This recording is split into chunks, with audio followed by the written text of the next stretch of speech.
Good morning મારા વાલા વિદ્યાર્થીઓ। તો આજના વિડીયોમાં આપણે શેની ચર્ચા કરવાના છે? તો સર સ્ક્રીન પર સ્પષ્ટ દેખાય છે કે આજે આપણે વેન આકૃતિની ચર્ચા કરવાના છે અને એની સાથે જોડાયેલી કેટલીક વસ્તુઓ સમજવાના છે। ઓકે, શું છે આ વેન આકૃતિ?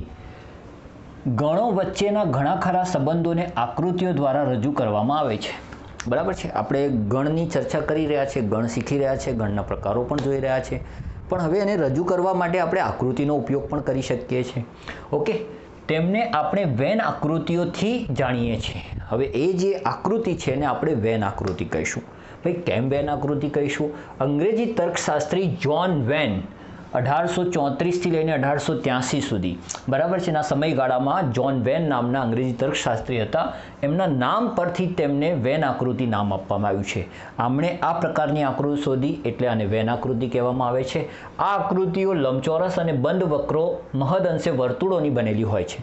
એટલે એક લંબચોરસની અંદર વર્તુળો અથવા વક્રો, જનરલી આપણે વર્તુળનો ઉપયોગ કરીએ છીએ। આ લંબચોરસ છે, બરાબર છે ને, એની અંદર આપણે વર્તુળ બનાવ્યું છે। જનરલી આ રીતે વેન આકૃતિ બનતી હોય છે, બરાબર, બનેલી છે। સામાન્ય રીતે સાર્વત્રિક ગણને લંબચોરસ સ્વરૂપે। હવે આ ખાસ યાદ રાખવાનું છે કે તમને જે પણ દાખલો આપ્યો છે, મેં કહ્યું છે કે વેન આકૃતિ દોરો, તો જે સાર્વત્રિક ગણ છે એના પ્રદેશને આપણે લંબચોરસ સ્વરૂપમાં રજૂ કરીશું। ઓકે, આ ખાસ ધ્યાનમાં રાખજો। અને જે એના ઉપગણો છે, એટલે કે ગણ એ છે, ગણ બી છે, ગણ સી છે, જે પણ ગણ અંદર આપ્યા છે એને આપણે વર્તુળો દ્વારા રજૂ કરીશું। આ તમારે યાદ રાખવાનું છે। ઓકે, બરાબર। સામાન્ય રીતે સાર્વત્રિક ગણને લંબચોરસ અને તેના ઉપગણોને વર્તુળ દ્વારા દર્શાવાય છે। તો બેટા આટલું જો તમે સમજી લો તો આરામથી તમને વેન આકૃતિ દોરતા આવડે। વેન આકૃતિ કામ બહુ ઇઝી છે, તમે જોશો એટલે તમને અંદાજ આવી જશે। કેટલીક વસ્તુઓનું ધ્યાનમાં રાખવાની છે, જે આપણે દાખલો આવશે એટલે ચર્ચા કરીશું। રાઈટ, આગળ વધીએ। ઓકે, ગણ ક્રિયાઓ। હવે આપણે વેન આકૃતિની સાથે સાથે કેટલીક ગણ ક્રિયાઓ પણ જોવાની છે। ક્રિયાઓ એટલે જેમ આપણે ગણિતની અંદર સરવાળા કરતા શીખી ગયા, બાદબાકી કરતા શીખી ગયા, ગુણાકાર, ભાગાકાર, આ બધી ક્રિયાઓ છે બેટા। એવી જ રીતે ગણની પણ કેટલીક ક્રિયાઓ છે। અહીંયા એક વસ્તુ ખાસ ધ્યાનમાં રાખવાની છે કે તમે જ્યારે કોઈ સંખ્યાઓનો સરવાળો કે બાદબાકી કરો છો તો તમારું જે પરિણામ છે તે એક સંખ્યા હોય છે, પછી કોઈ પણ પ્રકારની સંખ્યા હોય। એવી જ રીતે તમે જ્યારે ગણોનો સરવાળો એટલે કે કોઈ ક્રિયા કરશો, શું કઈ ક્રિયા હશે એ આપણે સમજીશું। ગણોની જો કોઈ ક્રિયા કરશો તો તેના અંતે જે પરિણામ આવશે સ્વાભાવિક છે એ પણ ગણ હશે।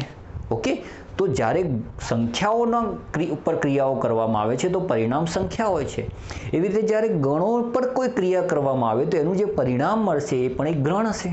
ઓકે, ચાલો હવે આવી ક્રિયાઓ કઈ કઈ છે? તો પહેલી છે યોગ ક્રિયા। પહેલી છે બેટા યોગ ક્રિયા। હવે આ યોગ ક્રિયા એટલે શું? યોગ ગણ, બરાબર છે, સમજીએ। ધારો કે એ અને બી કોઈ ગણ છે, બે ગણ છે, આમ બી ક્રિયા કરવા માટે આપણી પાસે ઓછામાં ઓછા બે ગણ તો જોઈએ છે। એ અને બીનો યોગ ગણ એટલે કે એના તમામ ઘટકો તથા બીના તમામ ઘટકો તથા તેમના સામાન્ય ઘટકોને ફક્ત એક જ વખત લેવાથી બનતો ગણ, એને આપણે યોગ ગણ કહીએ છીએ। એટલે ગણ એના સભ્યો અને ગણ બીના સભ્યોને તમે એક ગણમાં ભેગા કરીને મૂકી દો તો આને કહેવાય યોગ ગણ, યોગ ક્રિયા, યોગ ગણ। રાઈટ, બરાબર, સર ખબર ના પડી, દાખલો જોશો ને એટલે પરફેક્ટ ખબર પડી જશે। પણ અહીંયા તમારે ગણનો પેલો બેઝિક રૂલ યાદ રાખવાનો છે કે યાર કોઈ પણ ગણ તમે બનાવો એ ગણમાં સભ્યો હંમેશા એક જ વખત આવવા જોઈએ। એટલે કે સભ્યનું પુનરાવર્તન થવું જોઈએ નહીં, એક ને એક સભ્ય બે વખત ન આવવો જોઈએ, આ આપણે જાણીએ છીએ। ઓકે, યોગ ગણ દર્શાવવા માટે સંકેત, હવે આ યોગનો સંકેત છે જે તમારે ધ્યાનમાં રાખવાનો છે, એનો ઉપયોગ થાય છે સાંકેતિક રીતે। આપણે એ તથા બીના યોગ ગણને એ યોગ બી, આને વાંચીશું બેટા એ યોગ બી। જો તમારે આગળ જેઈની તૈયારી કરવાની છે, આગળ સારું અભ્યાસ કરવો છે તો તમે સાથે સાથે આને એ યુનિયન બી એવું પણ વાંચી શકો છો, બરાબર છે।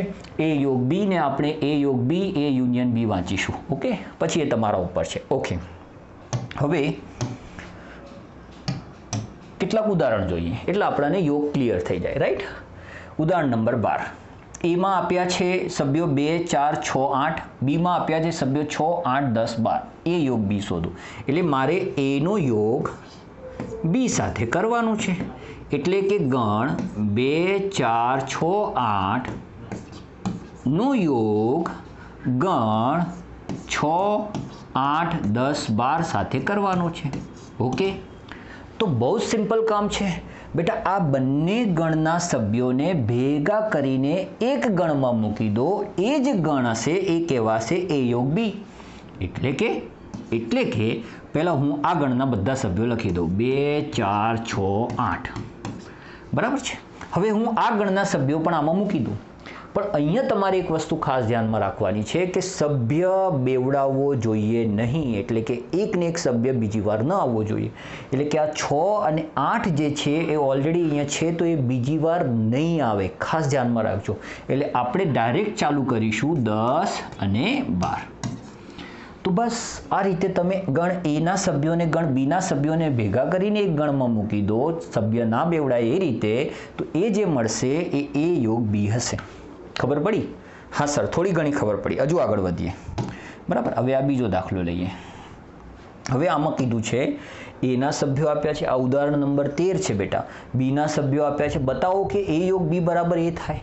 એટલે કે તમે બે ગણનો યોગ કરો છો, પણ તમને જે જવાબ મળે છે એ જ મળે છે. એ અને બીનો યોગ એ જ મળે છે. જરા સમજીએ. અહીંયા મારી પાસે ગણ એ છે, જેના સભ્યો છે AEIOU, એટલે કે અંગ્રેજી સ્વરો. બરાબર છે.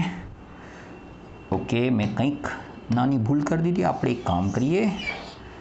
હા, આપણે પહેલાં એનો યોગ કરવો છે કોની સાથે? બી સાથે. એ યોગ બી કર્યો આપણે, રાઈટ. અચ્છા, હવે એમાં સભ્યો કયા છે? AEIOU. ઓકે, એનો યોગ કરવાનો છે બીના સભ્યો સાથે, એટલે કે AIU. અચ્છા, એમાં સભ્યો છે અંગ્રેજી મૂળાક્ષરો છે. બીના સભ્યો પણ અંગ્રેજી મૂળાક્ષરો, બધા નહીં, કોઈ થોડા. ઓકે, હવે હું આ બંનેનો યોગ કરું છું. તો યોગ માટેનો નિયમ મેં શું શીખવાડ્યો? બંને ગણના સભ્યોને ભેગા કરી મૂકી દો. પહેલાં તમે પહેલા ગણના સભ્યો લખી દો. એ તો આવવાના જ આમાં, AEIOU. અચ્છા, હવે આમાંથી જે બાકીના સભ્યો છે એ લખી દો. પણ સર, કંઈ બાકી જ રહેતું નથી. આ બધા સભ્યો તો અહીંયા આવી ગયા. ઓકે, તો એનો મતલબ કે આપણે જે ક્રિયા કરવાની હતી એ પૂરી થઈ ગઈ, રાઈટ. તો આપણાને આ જવાબ મળી ગયો. હવે આ તમે જવાબ જોશો તો એ જવાબ એ જ હશે. તમે જુઓ, એમાં જે સભ્યો છે એ જ અહીંયા મળ્યા. તો આપણાને અલ્ટિમેટલી જે ગણ મળ્યો એ ગણ એ જ મળ્યો. આવું કેમ થયું? આવું થવાનું બહુ જ સિમ્પલ રીઝન છે કે અહીંયા તમે સ્પષ્ટ જોઈ શકો છો કે જે ગણ બી છે એ ગણ એનો સબસેટ છે. એટલે કે એ બીના બધા સભ્યો તો એમાંથી આવેલા છે. તો તમે જ્યારે આ બંનેને ભેગા કરશો તો સ્વાભાવિક છે તમને એ જ મળશે. બરાબર છે. તો આ સિમ્પલ નિયમ બેટા તમારે યાદ રાખવાનું છે. આ સિમ્પલ નિયમ તમારે યાદ રાખવાનું છે કે જો એ બીનો સબસેટ હોત, બરાબર છે, એટલે કે એના બધા સભ્યો બીમાં હોત, બી મોટો ગણ હોત, એ નાનો ગણ હોત, તો એ અને બીનો જે યોગ ગણ છે એ બી જ હોત. નક્કી છે. એવી જ રીતે જો બી એનો સબસેટ હોત તો એ અને બીનો યોગ શું થાય? તો સર હમણાં તો એક્ઝામ્પલ બતાવ્યું આપે, એ થાય. ઓકે, તો આ બહુ સિમ્પલ વસ્તુ છે જે ધ્યાનમાં રાખવાની છે. આ ઘણી બધી જગ્યાએ તમને યુઝફુલ થશે. આમ તો તમે ગણતરી કરશો તો જવાબ તો એ જ આવશે, પણ છતાં પહેલેથી જો આપણને આવી બધી વસ્તુ ખબર હોય તો ઘણી બધી જગ્યાએ આપણું કામ બહુ સરળ થઈ જતું હોય છે, રાઈટ. ઓકે, ચલો આગળ વધીએ. ઓકે, હવે એની વ્યાખ્યા. ગણ એ અથવા ગણ બીમાં આવેલા બંને ગણમાં હોય તે સહિત તમામ ઘટકોથી બનતા ગણને એ અને બીનો યોગ ગણ કહે છે. સંકેતમાં આપણે એ યોગ બી બરાબર. અહીંયા સંકેત જે લખ્યો છે એમાં સૌથી ઇમ્પોર્ટન્ટ વસ્તુ છે આ. બરાબર છે. આનો મતલબ શું થયો? એવા સભ્યો જે એમાં હોય અથવા બીમાં હોય. બરાબર છે. આ જે લખ્યું છે એને સમજો. એવો એક્સ, એવા સભ્યો કે જે એમાં હોય અથવા બીમાં હોય, આવા તમામ સભ્યોથી જે ગણ બને છે એને એ યોગ બી કહેવામાં આવે છે. હવે આની જ્યારે વેન આકૃતિ દોરીશું તો વેન આકૃતિ જો કેવી હશે? આ જે લંબચોરસ પ્રદેશ છે એ સાર્વત્રિક ગણ યુનો છે, જો લખ્યું છે યુ.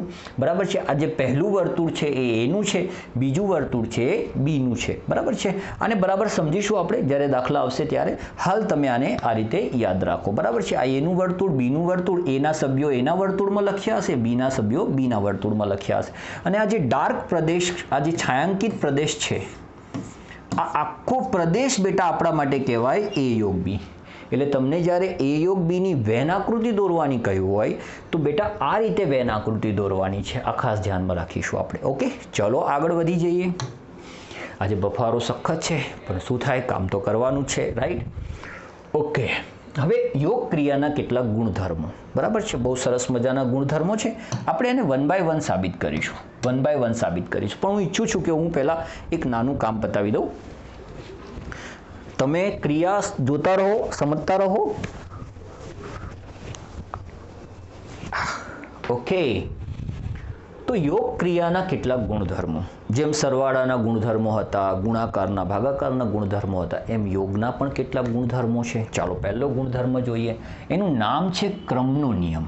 હવે એ યોગ બી બરાબર બી યોગ એ આપણો પહેલો નિયમ. આપણે દરેકે દરેક નિયમ સાબિત કરીશું.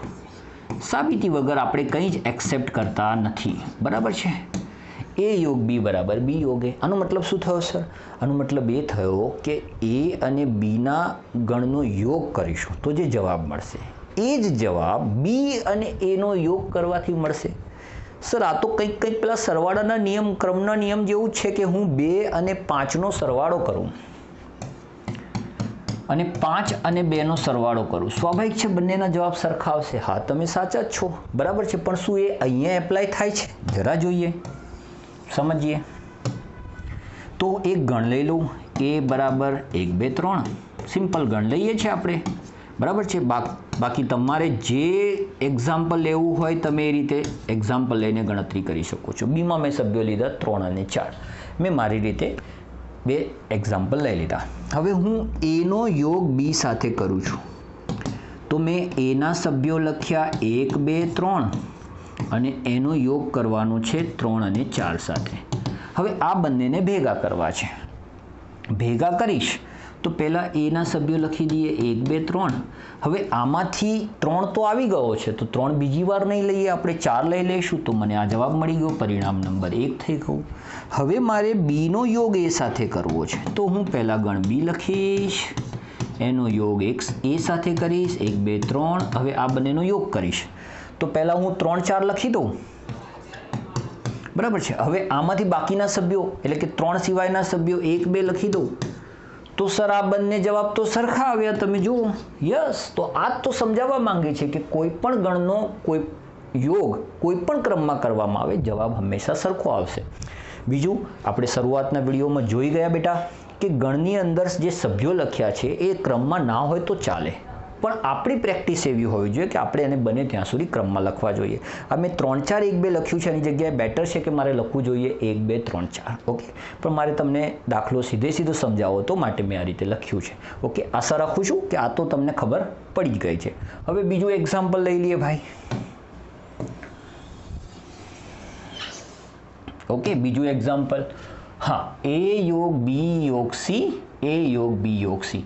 સર આ તો બંને 3 ગણ છે ને 3 એ 3નો યોગ થયો છે. હા, વાત સાચી છે. હવે હું તમને કહું કે 2 + 3 + 5 કરો અને એક બીજા વિદ્યાર્થીને પણ આ જ સરવાળો કરવા આપું, સર બંનેના જવાબ સરખા જ આવવાના. જો અહીંયા હું તમને સરવાળાનો નિયમ બતાવું છું તો તમારે સરવાળાને યોગ સાથે કનેક્ટ નથી કરવાનો, આ વસ્તુને સમજજો. હું માત્ર આ નિયમ સરસ રીતે સમજો એ માટે હું તમને આવું કંઈક એક્ઝામ્પલ આપું છું જે તમે પહેલેથી જાણો છો. ઓકે, કનેક્શન ના કરતા કોઈ જાતનું. બાકી કેટલાક મહાનુભાવો છે મેં ક્લાસની અંદર જોયા છે, અત્યારે તો શક્ય નથી કેમ કે હું વિડીયોના માધ્યમથી ભણાવી રહ્યો છું. બાકી ક્લાસમાં મેં જોયા છે મહાનુભાવોને કે બહુ સરસ મજાના નિયમો જાતે બનાવી દેતા હોય છે, આઇન્સ્ટાઈન ટાઈપના માણસો, બરાબર છે. પણ આઇન્સ્ટાઈનના નિયમો તો અત્યાર સુધી યુઝ થાય છે, પણ તમારા જો આવા હોમમેડ ખતરનાક નિયમો બનાવ્યા હશે તો એ નહીં યુઝ થાય, યાદ રાખો. આ ખાલી સમજવા માટે છે એક્ઝામ્પલ કે ભાઈ 2 + 3 + 5, 2 + 3 + 5. હવે કોઈ વિદ્યાર્થીને મેં આ સરવાળો કરવા આપ્યો તો એક ભાઈએ એવું કર્યું કે પહેલાં 2 અને 3નો સરવાળો કર્યો, એટલે 2 અને 3નો સરવાળો કેટલો આવ્યો 5 અને એનો સરવાળો પછી 5 સાથે કર્યો તો જવાબ 10 આવ્યો. બીજા મિત્રને બી આ દાખલો આપ્યો તો પણ એણે કંઈક અલગ કર્યું. એ કહે છે કે ના હું પહેલાં 3 અને 5નો સરવાળો કરીશ તો 3 અને 5નો સરવાળો આવ્યો 8, 8 ને 2 કેટલા થઈ ગયા 10. સાહેબ જવાબ તો સરખો જ આવશે કેમ કે અલ્ટિમેટલી તો 2 3 અને 5નો સરવાળો થઈ રહ્યો છે. એક્ઝેક્ટલી એ જ વસ્તુ અહીંયા થવાની છે કે તમે જ્યારે 3 ગણનો યોગ કરશો તો બંનેના જવાબ સરખા જ આવશે. આપણે એને પણ એક એક્ઝામ્પલ દ્વારા સમજવાનો પ્રયત્ન કરીએ. ઓકે, એના માટે મારે સ્પેસ જોઈએ છે, તો હું આ મારા અને નાનું બનાવી દઈએ. બરાબર યાર, આ સ્માર્ટ બોર્ડ આપણાને બહુ જ મદદરૂપ થાય છે ઘણી બધી જગ્યાએ, એટલે તો એને સ્માર્ટ બોર્ડ કહ્યું છે. ચલો હું 3 એક્ઝામ્પલ લઉં છું, અને આ વખતે હું બહુ જ નાના નાના એક્ઝામ્પલ લઈશ. 1 2, બી લઈ લઈએ 3 4, અને સી લઈ લઈએ 4 5. બરાબર છે, આ મેં 3 એક્ઝામ્પલ લઈ લીધા. હવે મારે આ ત્રણેયનો યોગ કરવો છે. મારે પહેલાં આ કરવું છે, પહેલો આ બાજુનો ભાગ, જેને આપણે કહીશું ડાબી બાજુ, એટલે કે લેફ્ટ હેન્ડ સાઈડ. તો લેફ્ટ હેન્ડ સાઈડ ઉપર મારી પાસે શું છે? લેફ્ટ હેન્ડ સાઈડ ઉપર મારી પાસે છે એ યોગ બી અને યોગ સી. તો પહેલાં આપણે નાના કૌંસની ગણતરી કરીએ, એટલે કે એ અને બીનો યોગ કરીએ. હવે બેટા અહીંયા હું લખતો નથી, ડાયરેક્ટ કરું છું, ચાલશે. એ અને બીનો યોગ કરવાનો છે. આ બંનેના સભ્યોને ભેગા કરીને લખવાના છે. તો આ બંનેના સભ્યોને ભેગા કરીને લખીશું તો કયા કયા સભ્યો આવશે? સર 1 આવશે, 2 આવશે, 3 આવશે, 4 આવશે. મેં લખી દીધા. હવે આનો યોગ એટલે કે એ યોગ બીનો યોગ સી સાથે કરવાનું છે. એટલે કે આ ગણનો યોગ, સમજો વાતને, 1 2 3 4 નો યોગ સી સાથે એટલે કે 4 5 સાથે કરવાના છે. ઓકે, તો જ્યારે આ બંનેનો યોગ કરીશું તો 1 2 3 4, હવે 4 તો આવી ગયા એટલે ખાલી લખીશું 5, તો આપણને જવાબ મળશે. તો એનો મતલબ કે આપણો લેફ્ટ હેન્ડ સાઈડનો જવાબ કેટલો આવ્યો? સર આવ્યો જવાબ 1 2 3 4 5. આ જવાબ આવ્યો. Okay, done. હવે રાઈટ હેન્ડ સાઈડની ગણતરી કરીએ આપણે. બરાબર છે, રાઈટ હેન્ડ સાઈડની ગણતરી કરીએ, જમણી બાજુની ગણતરી કરીએ. હવે એમાં એવું કહ્યું છે કે એ યોગ બી યોગ સી. એમાં આપણે બી અને સીનો પહેલાં યોગ કરવાનો છે, તો બી યોગ સી. બરાબર છે. હવે હું ડાયરેક્ટ લખું. સર 3 4 અને 4 5નો યોગ કરીશું તો શું થશે વિચારો? હા સાહેબ, સિમ્પલ છે, બંનેના સભ્યોને ભેગા કરીને લખી દઈએ આપણે. તો 3 4 અને 5 પતી ગયું. ઓકે, હવે આનો યોગ એ સાથે કરવાનો છે, તો એ યોગ બી યોગ સી. કેટલું સિમ્પલ છે. બરાબર છે. ચલો સાહેબ, એના સભ્યો છે 1 2, અને એનો યોગ કરવાનો છે 3 4 5 સાથે. તો યોગ કરી દઈએ, 1 2 3 4 અને 5. લો, આ દાખલો પૂરો થઈ ગયો. શું આ બંને જવાબ સરખા છે? યસ, જવાબ સરખા જ હશે. આપણે હમણાં જ તમને સરવાળામાં એ શીખવાડ્યું, તો અહીંયા પણ એ વસ્તુ સરખી જ મળશે. ઓકે, તો જો આ જૂથનો નિયમ પણ આપણે ક્લિયર કરી દીધો. રાઈટ. ઓકે, આગળ વધીએ. હવે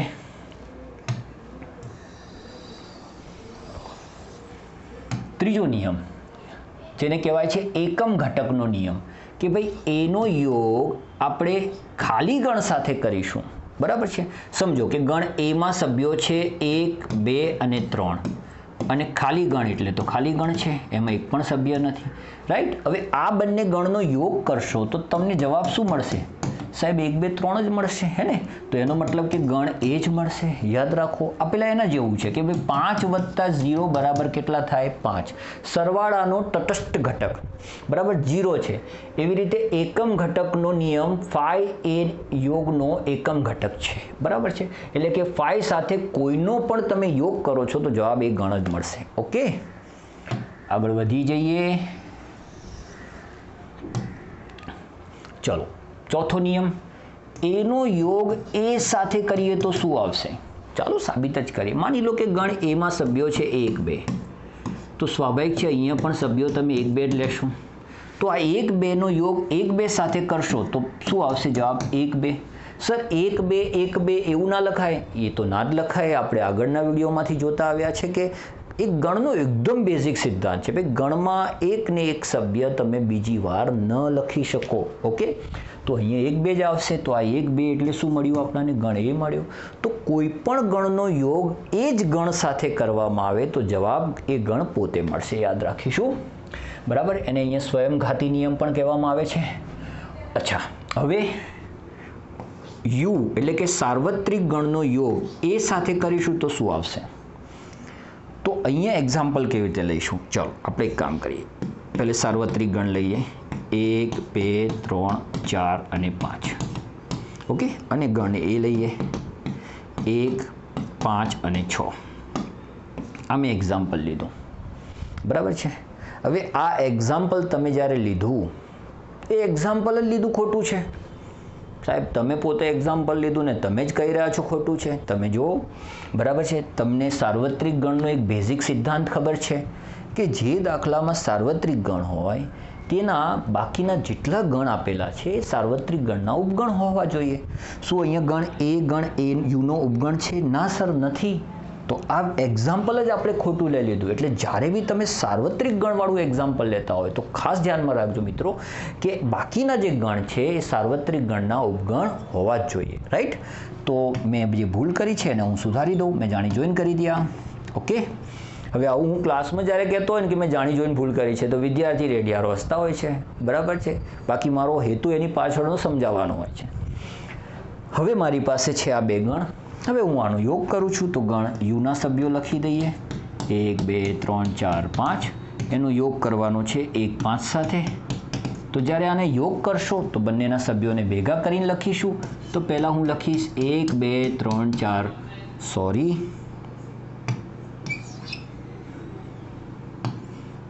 4 અને 5, બરાબર. અને પછી 1 અને 5 લખી દઈશું, પણ એ તો ઓલરેડી છે જ. તો આપણાને જવાબ મળ્યો સર 1 2 3 4 5 જ. અને એ કોના બરાબર મળ્યો? યુ બરાબર મળ્યો. યસ. તો કેમ આવું થયું? એવું થવાનું કારણ છે કે આપણે આગળ બી જોઈ ગયા. એક એક્ઝામ્પલ મેં તમને બેટા શીખવાડ્યું હતું. જો આપણી પાસે એક્ઝામ્પલ છે જ આ રહ્યું, બરાબર છે, કે જો એ બીનો સબસેટ હોય તો એ બંનેનો યોગ બી જ થાય, અને જો બી એનો સબસેટ હોય તો એ બંનેનો યોગ એ થાય. તો એ જ નિયમ અહીંયા પણ એપ્લાય થાય છે. જો તમે કે અહીંયા એ જે છે એ યુનો સબસેટ છે, બરાબર છે, એ તો બાય ડિફોલ્ટ. તો અહીંયા એ અને યુનો યોગ બેટા યુ જ થશે. ઓકે, ખાસ ધ્યાનમાં રાખીશું આપણે. તો આ 5 નિયમો મેં એક્ઝામ્પલ સાથે તમને સમજાવી દીધા. ઓકે, હવે તમારે આ યાદ રાખવાના છે. મારું કામ સમજાવવાનું, તમારું કામ યાદ રાખવાનું. અને ના ખબર પડે તો સાહેબ તો યાર કેટલી સરસ ટેકનોલોજી છે, કરો રિવાઇન્ડ અને ફરીથી જોઈ લો, સમજી લેશો. અને છતાંય ના ખબર પડે તો પછી તમારે કામ શું કરવાનું છે? તમારે જાતે 2-4 એક્ઝામ્પલ લેવાના છે અને પછી એની ઉપર આ નિયમો લગાવીને ચેક કરવાનું છે કે શું આ સાચા છે કે નહીં. ઓકે, જાતે સાબિત કરશો એટલે ઓટોમેટિક મગજની અંદર સરસ રીતે સેટ થઈ જશે. ઓકે, બીજી ક્રિયા, છેદગણ. ગણ એ અને ગણ બીનો છેદગણ, એટલે કે જેને ઇન્ટરસેક્શન સેટ કહેવામાં આવે છે, એ બંને ગણ એ અને બીના તમામ સામાન્ય ઘટકોથી યોગ ગણની અંદર આપણે શું કરતા હતા? ગણ એના સભ્યો ગણ બીના સભ્યોને ભેગા કરી દેતા હતા. છેદગણમાં આપણે શું કરવાનું છે કે બંનેમાં જે કોમન હોય, સામાન્ય હોય એવા સભ્યોથી જે ગણ બનશે એને એ અને બીનો છેદગણ કહીશું. બરાબર છે, બનતો ગણ છે. છેદગણ દર્શાવવા સંકેત, હવે જે યોગગણનો જે સંકેત છે એને ઊંધો કરી દો તો એ છેદગણનો સંકેત થઈ જાય. બરાબર છે. એ અને બીનો છેદગણ એ અને બી બંનેમાં આવેલા હોય એવા ઘટકોથી બનતો ગણ છે. સાંકેતિક રીતે એ છેદ બી બરાબર એક્સ એવો કે જે એમાં પણ હોય અને બીમાં પણ હોય. હવે તમે જુઓ, આ વસ્તુ આપણે શીખી ગયા યોગમાં પણ, બરાબર છે. જો અહીંયા હું તમને એ પણ બતાવું. ક્યાં ગઈ? હા, આ રહી ને ભાઈ. ઓકે, બંનેમાં ખાલી એક જ વસ્તુનો ફરક છે, અથવા અને અનેનો. યોગમાં આપણે અથવા યુઝ કરીએ છીએ અને છેદમાં આપણે અને યુઝ કરીએ છીએ. બરાબર, આ બહુ નાનો ફરક લાગતો હશે તમને, પણ આગળ જઈને બહુ જ યુઝફુલ થશે તમને. આ યાદ રાખો, એ જે એવા સભ્યો કે જે એ અથવા બીમાં હોય તો આપણે યોગ યુઝ કરીશું, અને એવા સભ્યો જે એ અને બીમાં હોય તો આપણે છેદ યુઝ કરીશું. રાઈટ? બરાબર છે. એટલે આ બહુ મહત્વનું છે, એ તમારે ધ્યાનમાં રાખવાનું છે. ને આ તમારે એક્ઝામમાં જો ડેફિનેશન પૂછાય છે, ક્યાંક યુઝ કરવાની આવે છે તો પણ તમને આ ખબર હોવી જોઈએ. ઓકે, આગળ વધીએ. વ્યાખ્યા જોઈ લઈએ એની.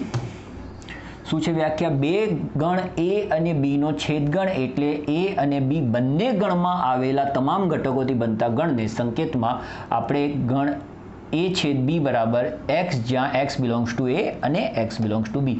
આજ એ યોગ બી હોત તો એક્સ જ્યાં એક્સ બિલોંગ્સ ટુ એ અથવા એક્સ બિલોંગ્સ ટુ બી, આવા શબ્દો વાપરતા આપણે. રાઈટ? હવે આ એની વેન આકૃતિ છે. આ લંબચોરસ પ્રદેશ છે, સાર્વત્રિક ગણ યુનો છે. અહીંયા આપ્યું છે યુ, જો. બરાબર છે. આ જે પહેલું વર્તુળ છે એનું છે, બીજું વર્તુળ છે બીનું છે. હવે તમે જો હમણાં જે વેન આકૃતિ દોરી હતી એ જ વેન આકૃતિ મેં અહીંયા દોરી છે, પણ એમાં તમને ખ્યાલ હોય તો આ બંને વર્તુળો ઉપર છાંયાંકિત પ્રદેશ કરેલો હતો.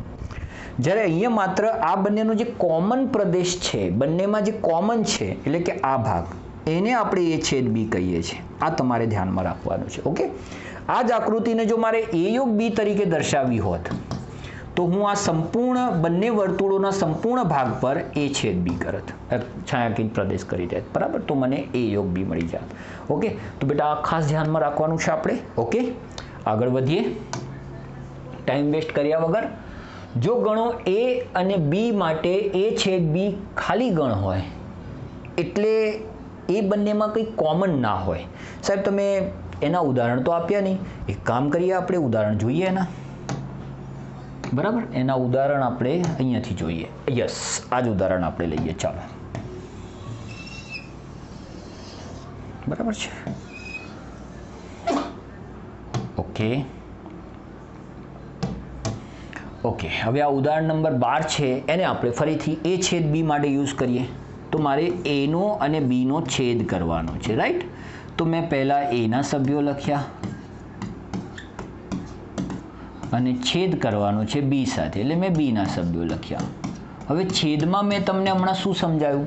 સાહેબ બંનેમાં કોમન હોય, સામાન્ય હોય એવા જ સભ્યો. તો બંનેમાં સામાન્ય હોય એવા સભ્યો કોણ છે? જો 6 છે અને 8 છે. તો આ બંનેનો છેદ થશે 6 અને 8. પૂરું થઈ ગયું. બસ આટલું જ કરવાનું છે સર, આટલું જ. યસ, આટલું જ કરવાનું છે. ઓકે ઓકે, હવે હા, હવે સર ઉદાહરણ નંબર 13 લઈ લઈએ. ચાલો ઉદાહરણ નંબર 13 જોઈ લઈએ. બરાબર, હવે એમાં શું કરવાનું છે? એ અને બી આપેલા છે અને એમનો છેદ કરવાનું છે. તો હાલો ત્યારે એ છેદ બી કરીએ આપણે. બરાબર છે, એ છેદ બી કરીએ. એના સભ્યો લઈએ એ, ઈ, આઈ, ઓ, યુ અને એનો છેદ કરીએ બીના સભ્યો સાથે એ, આઈ, યુ. હવે બંનેમાં સામાન્ય હોય એવા સભ્યો. સર બંનેમાં સામાન્ય એ છે, બંનેમાં સામાન્ય આઈ છે, બંનેમાં સામાન્ય યુ છે. તો આપણાને જવાબ મળશે એ, આઈ, યુ. સર આ જ ગણને આપણે આ દાખલામાં નામ આપ્યું છે બી, તો આપણને અલ્ટિમેટલી જવાબ મળ્યો બી. કેમ થયું આવું? આમાં પણ એક નિયમ લાગ્યો. નિયમ આવો લાગ્યો કે બેટા જો એ બીનો સબસેટ હશે તો એ બંનેનો છેદ જે છે એ આવશે. યાદ રાખજો. બરાબર છે, અને આ જ બંને આગળ જોઈ ગયા એ પ્રમાણે આ જ બંનેનો યોગ છે એ બી આવશે. આનાથી ઊંધું, જો બી એનો સબસેટ હશે તો આ બંનેનો જે છેદ છે એ બી આવશે અને આ બંનેનો યોગ છે એ આવશે. આ કેટલીક નાની નાની વસ્તુઓ છે જે તમે 2-4 એક્ઝામ્પલ લઈને સોલ્વ કરશો એટલે તમને યાદ રહી જ જશે અને હંમેશા આ જ પરિણામ આવશે. આ ફિક્સ છે. ઓકે, તો જો મેં છેદના પણ તમને ઉદાહરણ શીખવાડી દીધા. છેદ એટલે આપણે એટલું યાદ રાખવાનું છે બંનેમાં જે સામાન્ય છે તે. પણ હવે વિચારો કે એવા બે ગણ હોય કે જેમાં કંઈ સામાન્ય જ ના હોય. એટલે કે હું તમને એમ કહું કે ગણ એમાં સભ્યો છે 1, 5 અને ગણ બીમાં સભ્યો છે 2, 4. હવે હું તમને એમ કહું ચલો આ બંનેનો છેદ કરો, તો સર આ બંનેમાં કંઈ જ સામાન્ય નથી એટલે કે ખાલી ગણ આવશે. ખાલી ગણને આપણે સંકેતમાં 5 તરીકે દર્શાવીશું. તો આવા ગણોને પરસ્પર અલગ ગણ કહેવામાં આવે છે. એટલે ખાસ ધ્યાનમાં રાખજો કે જ્યારે બે ગણોનો છેદ ખાલી ગણ થતો હોય તો એ બે ગણોને અલગ ગણ કહીશું. આનું પ્રતીક પણ યાદ રાખીશું. જો બે ગણ અલગ ગણ હશે તો એ બંને ગણનો છેદ 5 થતો હશે. ઓકે, તો જો એ આપણે એને ડિસજોઇન્ટ કહેવામાં આવે છે. ડિસજોઇન્ટ કેમ કહેવામાં આવે છે? કેમ કે જો છેદ ગણની આકૃતિ જોઈ હતી તો એમાં બંને વર્તુળને ભેગા કરીને દર્શાવ્યા હતા. અહીંયા બંનેને અલગ દર્શાવ્યા છે એટલે આને ડિસજોઇન્ટ, અને આ અલગ ગણોની વેન આકૃતિ છે. ઓકે, આગળ વધી જઈએ. હા, હવે છેદ ક્રિયાના કેટલાક ગુણધર્મો જોઈ લઈએ. હા ભાઈ, છેદ ક્રિયાના પણ ગુણધર્મો આપણે જોવા જોઈએ. બરાબર છે, તો પહેલો ગુણધર્મ શું છે? એ અને બીનો છેદ અને બી અને એનો છેદ બંને સરખા થાય. બરાબર છે. હવે મને કેટલાક મહાનુભાવો આવું પૂછતા હોય છે. મેં હમણાં ના કીધું કે આઇન્સ્ટાઈન બેઠા હોય છે ક્લાસની અંદર કે સર તમે હમણાં નહોતું શીખવાડ્યું કે 5 + 2 અને 2 + 5 બરાબર આ બંને સરખા થાય. તો હવે આ છેદ છે તો આપણે આને બાદબાકી સાથે સરખાવી દઈએ તો 5 - 2 અને 2 - 5 બી સરખા જ થાય ને. તમે વિચારો ભાઈ, આ બે સરખા થાય? ના થાય. એટલે તો કહું છું કે આને જોઈન્ટ ના કરતા. 5 - 2 થાય 3 ને 2 - 5 થાય -3. આ કયા એંગલથી સરખું છે મારા વાલા મિત્રો? બરાબર છે. એટલે દરેકને અલગ રીતે જ સમજવાનો પ્રયત્ન કરો. બરાબર, બે વસ્તુને મિક્સ કરશો ને તો ખીચડી બની જશે ને પછી ખીચડી એ ભાવશે નહીં. તકલીફ એ છે. તો છેદ ક્રિયાના કેટલાક ગુણધર્મો. એમાં પહેલો નિયમ છે ક્રમનો નિયમ. ઓકે, ચાલુ કરીએ. પહેલાં થોડું ગરમીનું પ્રમાણ વધારે છે તો આપણે એનાથી બચવા માટે સાહેબ એસી લગાવી દો ને. સાહેબજી કોરોના ચાલે છે, એસી ના પોસાય, આપણે પંખો બરાબર છે. રાઈટ, ચાલો. એ છેદ બી અને બી છેદ એ. ઓકે, તો લો બે એક્ઝામ્પલ નાના નાના લઈ લઈએ. 1, 2 અને 3 અને બીમાં લઈ લઈએ 3, 4. બરાબર, બહુ મોટું એક્ઝામ્પલ નથી લેવું આપણે. ઓકે, હવે હું એનો છેદ બી સાથે કરું તો લખતો નથી બંને ગણને ડાયરેક્ટ, કેમ કે આપણે બંનેના કોમન સભ્ય લેવાના છે. આ બંનેમાં સામાન્ય હોય એવો સભ્ય કોણ? સર 3 છે, તો બસ લખી દો 3. હવે હું બીનો છેદ એ સાથે કરું તો પણ આ બંનેના સામાન્ય સભ્યો જ લેવાના છે. તો આ બંનેમાં સામાન્ય 3 જ છે, તો બેટા કોઈ પણ ક્રમમાં છેદ કરો, જવાબ બંનેના સરખા આવશે. ઓકે, ક્લિયર થઈ ગયું? હા સર, આ તો બહુ સિમ્પલ લાગી રહ્યું છે. બરાબર છે, તમે જાતે સમજી શકો છો. જ્યારે સામાન્ય જ લેવાનું હોય, બરાબર છે, તો એ કોઈ પણ ક્રમમાં હોય બંનેમાંથી. હવે તમે સામાન્ય લેતા તમને ખ્યાલ હોય તો આ 3x² પ્લસ 5x, તો આ બંનેમાંથી x સામાન્ય નીકળે છે. હવે આ જ પદ આ રીતે હોત 5x પ્લસ 3x² તો પણ સામાન્ય x જ નીકળે છે. પદો એના એ જ છે. ઓકે ઓકે, હવે બીજો નિયમ, એમાં પણ જૂથનો નિયમ છે. તો એક સી ઊભું કરી દઈએ અહીંયા. ચલો, એમાં આપણે લઈ લઈએ 1 અને 5. ઓકે ઓકે, હવે એમાં આ બાજુનો ભાગ સાબિત કરીએ. તો એ સાબિત કરવા માટે પહેલાં એ યોગ બી કરીએ, એ છેદ બી કરીએ. સોરી, આ બંનેનું કોમન કોણ છે? સર આ બંનેનું કોમન છે 3. 1 મિનિટ, હા, મારી ઈચ્છા છે કે હું આમાં કંઈક એડ કરી દઉં.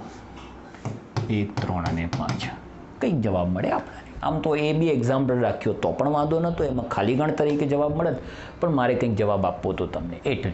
તો ચલો, એ છેદ બી કોમન શું છે બંનેમાં? 3. ઓકે, હવે આ એ છેદ બીનો છેદ સી સાથે કરવો છે. રાઈટ, એટલે કે આ 3નો છેદ 1, 3, 5 સાથે કરવું છે. તો બોલો બંનેમાં કોમન શું છે? 3 છે, એટલે આનો જવાબ આવ્યો 3. ઓકે, સેમ આવું જવાબ. આના માટે ગણતરી કરીએ કે સર પહેલાં આપણે બી છેદ સી કરીએ. તો ચલો, બી અને સીમાં કોમન શું છે? 3 છે.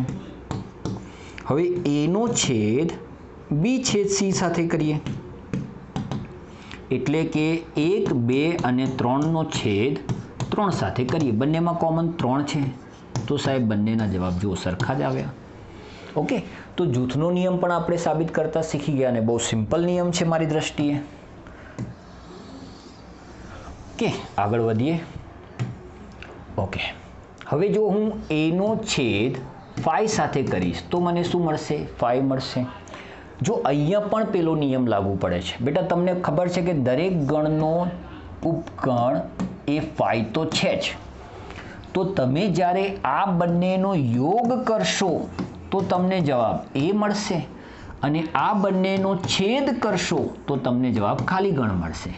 એક્ઝેક્ટલી ફરીથી એ નિયમ અહીંયા પણ લાગુ પડશે કે એનો છેદ જો સાર્વત્રિક ગણ યુ સાથે કરવામાં આવે તો એ મળે. તો આ જ નિયમ કે તમને બધાને ખબર છે કોઈ પણ ગણ એ સાર્વત્રિક ગણનો ઉપગણ તો હોય જ એ ગણના સંદર્ભમાં.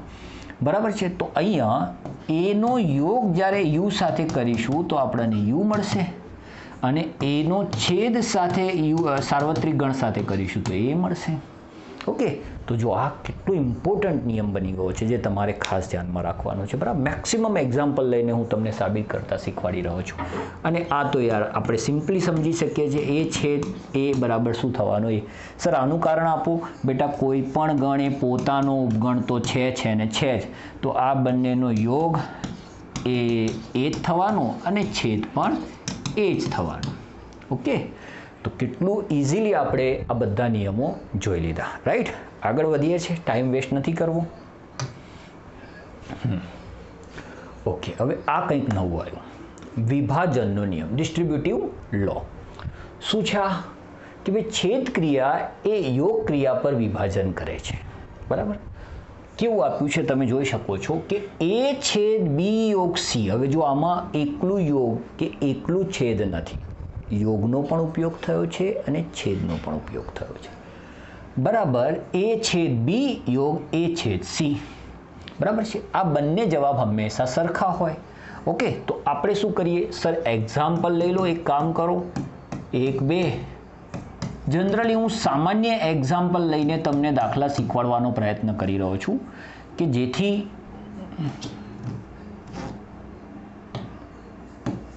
બે 3 4 અને સીમાં લઈ લઈએ 1 3 અને 5. ઓકે, બરાબર. ઓકે, ચલો હવે હું આની ડાબી બાજુ એટલે કે લેફ્ટ હેન્ડ સાઈડને સાબિત કરીશ. તો એના માટે પહેલાં હું કરીશ B યોગ C. રાઈટ. ચલો B અને C નો યોગ કરીએ.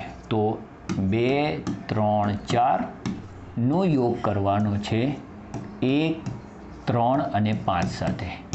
ચલો આ બંનેનો યોગ કરીશું તો જવાબ શું આવશે? તો 1 યોગ કરવાનો છે. યાદ રાખો, હવે મિક્સ ના થઈ જાય. યોગ એટલે બંને ગણના સભ્યોને ભેગા કરવાના છે.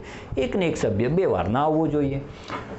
તો 1 2 3 3 બંનેમાં છે પણ આવશે એક વાર, 4 અને 5 એટલે 1 2 3 4 અને 5. આ આપણાને B યોગ C થી મળ્યું. હવે એનો છેદ કરવાનો છે A સાથે, એટલે એનો છેદ કરવાનો છે B યોગ C સાથે. તો ગણ A માં સભ્યો છે 1 2 અને એનો છેદ કરવાનો છે B યોગ C સાથે. સોરી, આ હું શું લખી રહ્યો છું? 1 2 3 4 અને 5. ઓકે, ચલો બંનેમાં કોમન સભ્યો, હવે બંનેના કોમન સભ્યો 1 1 અને 2 2. તો આપણો લેફ્ટ હેન્ડ સાઈડનો જવાબ આવ્યો 1 અને 2. ઓકે, શું આવો જવાબ રાઈટ હેન્ડ સાઈડનો પણ આવે છે? તો ચલો એ પણ ચેક કરીએ. A અને B નો છેદ કરીએ. A છેદ B કરીએ તો સર A છેદ B એટલે 1 2 નો છેદ કરવાનો છે 2 3 4 સાથે, 2 3 અને 4 સાથે. તો બંનેમાં કોમન કોણ છે સર? બંનેમાં કોમન 2 છે. સર જવાબ ના આવ્યો બેટા, હજુ અધૂરી ગણતરી છે. બરાબર, આપણે હજુ તો આ શોધવાનું છે અને પછી આ બંને ગણોનો યોગ કરવાનો છે. ચલો હવે A છેદ C કરીએ, એટલે કે 1 2 નો છેદ C એટલે કે 1 3 5 સાથે કરીએ આપણે. બોલો બંનેમાં કોમન સર 1 છે. ઓકે, હવે આ બંને ગણોનો એટલે કે A છેદ B નો યોગ A છેદ C સાથે કરવાનો છે. એટલે કે આનો જવાબ અને આના જવાબનો યોગ કરવાનો છે. સ્વાભાવિક છે, બંનેના જવાબ યોગની ગણની ગણતરી કરતા હોય, એની કોઈ પણ ક્રિયા હોય તો જે જવાબ છે એ છેલ્લે ગણ જ હશે.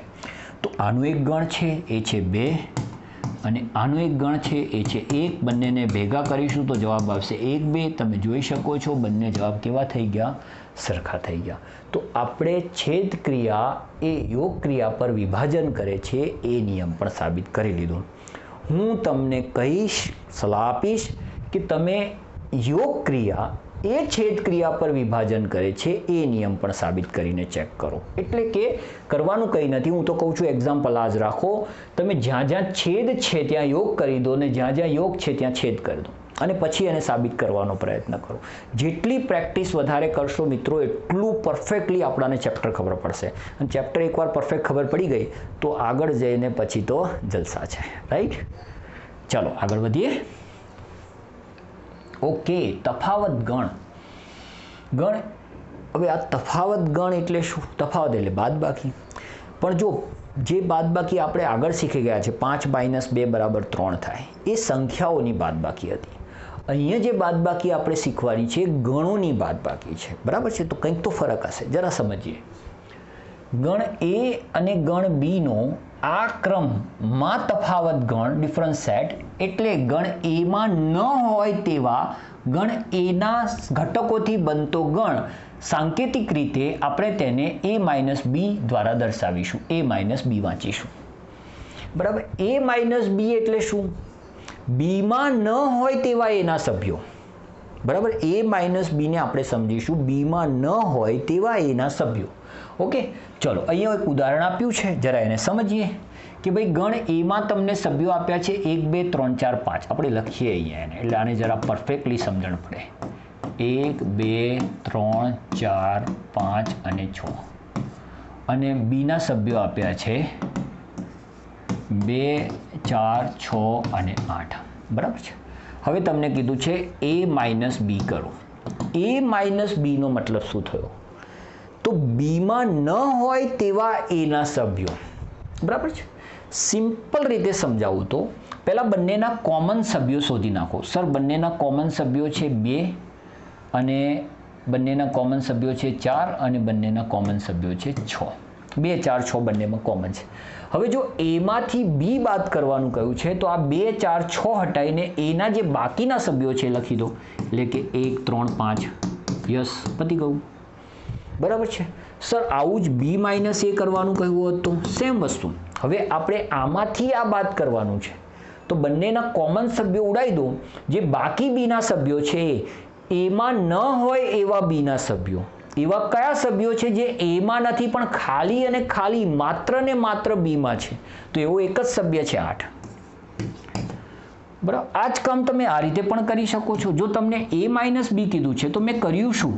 એમાંથી a છેદ બીના સભ્યો બાદ કરી દીધા. સિમ્પલ. બરાબર છે. અને બી માઇનસ એમાં મેં શું કર્યું? સર બીમાંથી તમે a છેદ બીના સભ્યો બાદ કરી દીધા. ઓકે, તમે જોઈ શકો છો આ રીતે. પણ પહેલાં બંનેના કોમન સભ્યો શોધી દો. હવે જો એમાંથી બી બાદ કરવાનું કહ્યું છે તો એમાંથી એ અને બીના કોમન સભ્યો ઉડાવી દો.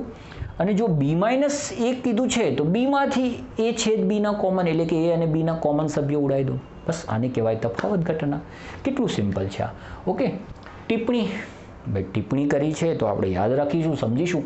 ગણો a minus B, B minus A અને એ છેદ બી આ બધા જ પરસ્પર અલગ ગણ છે. એટલે તમે જ્યારે આનો છેદ આની સાથે કરો કે આમનો કોઈનો પણ છેદ આની સાથે કરશો તો તમને કંઈ સામાન્ય મળશે નહીં. એટલે કે ખાલી ગણ જ મળશે. અને જ્યારે પણ કોઈ પણ ગણોનો છેદ ખાલી ગણ મળે તો આપણે એને અલગ ગણ કહીએ છીએ. યાદ રાખજો. બરાબર. તો આ એક વસ્તુ આપણે યાદ રાખવાની છે. આગળ જોઈએ આપણી પાસે શું છે ને આ લગભગ છેલ્લો પાર્ટ આવી ગયો આપણો. ઓકે. આ વેન આકૃતિ મેં કેમ દોરી છે? હવે તમને a માઇનસ બીની વેન આકૃતિ કહે, બરાબર છે, કે બી માઇનસ એની વેન આકૃતિ કહે તો કેજે દોરશો? તો બેટા આપણે બધા એટલું જાણીએ છીએ કે આ જે લંબચોરસ પ્રદેશ છે, બરાબર છે, એ યુનો છે. બરાબર છે. ઓકે. આ જે પહેલું વર્તુળ મેં લીધું છે, બરાબર, પહેલું વર્તુળ જે લીધું છે, આપણે એક કામ કરીએ એવું હોય તો ભાઈ નથી લેતું, ચલો કંઈ વાંધો નહીં, ગુસ્સે થઈ ગયું છે બોર્ડ, આપણે એને શાંત કરવાનો પ્રયત્ન કરીએ. આપણે કામ કરીએ, કલર નથી બદલવા, એમને એમ રાખીએ. પહેલા વર્તુળને એ કહી દઈએ અને બીજા વર્તુળને બી કહી દઈએ. રાઈટ. હવે હમણાં જે તમને દાખલો આપ્યો છે આ રેવા, આના એના સભ્યો બધા આપણે એમાં દર્શાવીએ. બરાબર છે. અને બીના સભ્યો બીમાં દર્શાવે. પણ હંમેશા વેન આકૃતિ દોરો તો એક વસ્તુ યાદ રાખો કે સૌથી પહેલાં એમના કોમન સભ્યોને અહીંયા દર્શાવો. કેમ કે આ એમનો કોમન ભાગ છે. તો બંનેમાં કોમન સભ્યો કયા છે? સર બંનેમાં કોમન સભ્યો આપણે જોઈ લીધા હતા 2, 4 અને 6. તો આપણે 2, 4 અને 6 ને અહીંયા દર્શાવી દઈએ. જો આવું કરવાથી ફાયદો શું થયો? બેટા ફાયદો એ થયો કે વર્તુળ એમાં તમને 2, 4 અને 6 દેખાતા હશે. દેખાય છે? ખાલી હું આ વર્તુળ બી છે જ નહીં, ભૂલી જાઓ. તો વર્તુળ એમાં તમને 2, 4 અને 6 દેખાતા હશે. હા સર દેખાય છે. બરાબર છે. અને હવે તમે વર્તુળ બી જોશો તો એમાં પણ તમને 2, 4 અને 6 દેખાય છે. સર આવું કેમ કર્યું? એના કરતાં વર્તુળ એમાં 2, 4, 6 લખી દીધા, વર્તુળ બીમાં 2, 4, 6 લખી દીધા. બેટા જેમ ગણનો નિયમ છે કે ગણમાં એકને એક સભ્ય બે વખત ના આવી શકે, એવી રીતે વેન આકૃતિનો પણ નિયમ એ છે કે અહીંયા કોઈ પણ સભ્ય એક જ વાર લખાશે, બીજી વાર નહીં લખાય.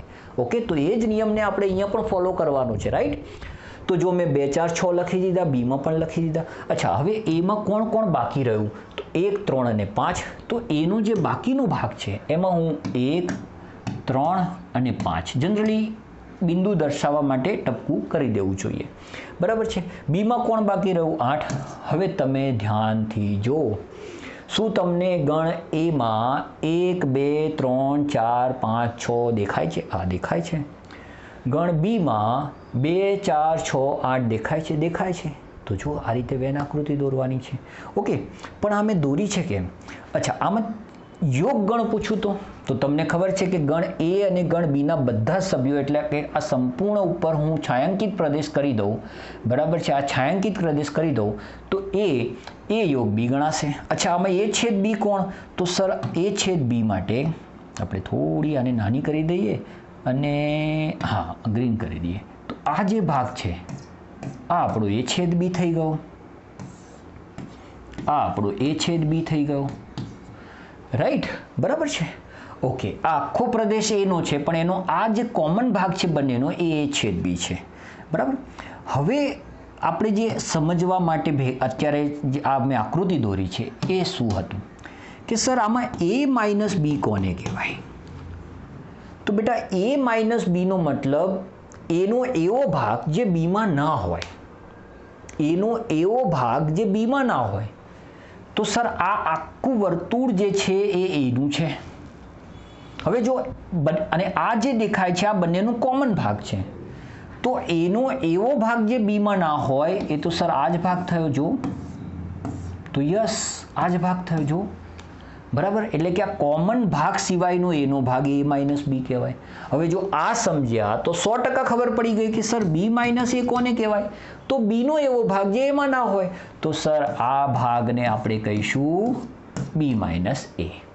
ઓકે, ક્લિયર થઈ ગયું? એટલે જો તમને વેન આકૃતિ મારા વાલા મિત્રો પૂછાય, બરાબર છે, અને તમને એમ કહેવામાં આવે, ધારો કે તમે આવી વેન આકૃતિ દોરી, અહીંયા દોર્યું એ, અહીંયા દોર્યું બી, આ એ છે, આ બી છે, અને તમને એમ કહેવામાં આવે એ માઇનસ બીની વેન આકૃતિ દોરો તો એનો કોમન સિવાયનો જે ભાગ છે એ માઇનસ બી કહેવાય, રાઈટ. અને બી માઇનસ એની વેન આકૃતિ દોરવાની કીધી હોય તો બીનો કોમન સિવાયનો જે ભાગ છે એને બી માઇનસ એ કહેવાય. અને એ છેદ બીની આકૃતિ તો ખબર જ છે સર, આને આપણે એ છેદ બી કહીશું, રાઈટ. ઓકે, રાઈટ, ખબર પડી ગઈ? તો ક્લિયર થઈ ગયું હશે તમને. મેં જે આજે વેન આકૃતિ વિશે થોડી ઘણી સમજૂતી આપી અને કેટલીક ક્રિયાઓ, 3 ક્રિયાઓ આપણે શીખ્યા. એક શીખ્યા યોગ ક્રિયા, છેદ ક્રિયા અને તફાવત ગણ. આ 3 વસ્તુ આપણે શીખ્યા, બરાબર. હવે આને રિલેટેડ આપણે ચેપ્ટર સમજવાનું છે તો એ આના પછીના વિડીયોમાં જોઈશું. ત્યાં સુધી આવજો, પ્રેક્ટિસ કરતા રહો, બાય.